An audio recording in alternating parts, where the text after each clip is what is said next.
With regard to labor force participation for our least skilled native-born men, of course, it has to be true that a greater supply means a lower price. I mean, that's kind of like economics 1.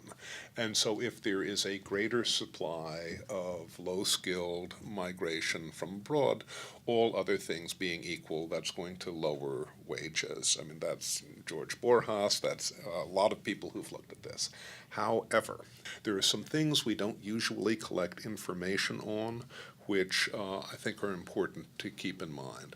One of these is the enormously high proportion of this group that has a felony conviction in their background. My own back-of-the-envelope calculations are that 1 in 8 adult American men has a felony conviction in his background, not behind bars, in the general population.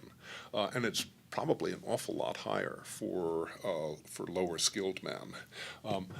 That's a big impediment to participation in the labor force. And just how much the increase in wages and the effect of a higher wage versus your reservation wage will influence labor force participation for people who have this set of really terrible disadvantages as part of their biography is something I don't think we've paid enough attention to.